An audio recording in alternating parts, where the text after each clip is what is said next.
પાટણ લોહાણા છાત્રાલયનો સ્થાપના દિવસ ભક્તિભાવ સાથે ઉજવાયો.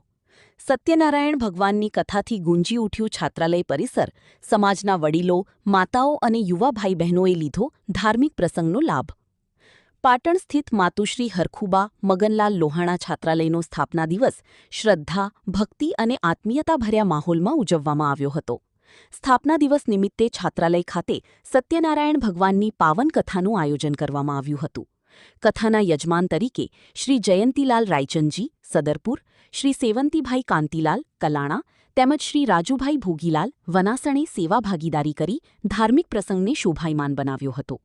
આ પાવન પ્રસંગે સંસ્થાના ટ્રસ્ટીશ્રીઓ, પૂર્વ પ્રમુખશ્રીઓ, સંસ્થાના પૂર્વ હોદ્દેદારો, સમાજના વડીલો, માતાઓ તથા યુવા ભાઈ બહેનો મોટી સંખ્યામાં ઉપસ્થિત રહ્યા હતા.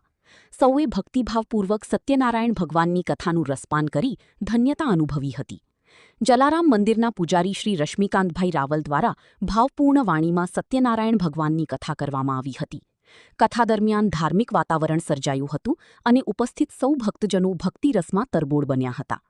સ્થાપના દિવસના આ પ્રસંગે સંસ્થાના પાયાને મજબૂત બનાવવામાં જેમનું અમૂલ્ય યોગદાન રહ્યું છે તેવા તમામ આત્મીયજનોને ભાવપૂર્વક યાદ કરવામાં આવ્યા હતા. સંસ્થાના ટ્રસ્ટીશ્રીઓ દ્વારા ઉપસ્થિત સમાજના સર્વે આત્મીય પરિવારજનોનો હૃદયપૂર્વક આભાર વ્યક્ત કરવામાં આવ્યો હતો. સંસ્કાર, સેવા અને શિક્ષણના સંકલ્પ સાથે કાર્યરત લોહાણા છાત્રાલયનો સ્થાપના દિવસ સમાજની એકતા, ભક્તિ અને સહકારની ભાવનાનો સુંદર સંદેશ આપી ગયો.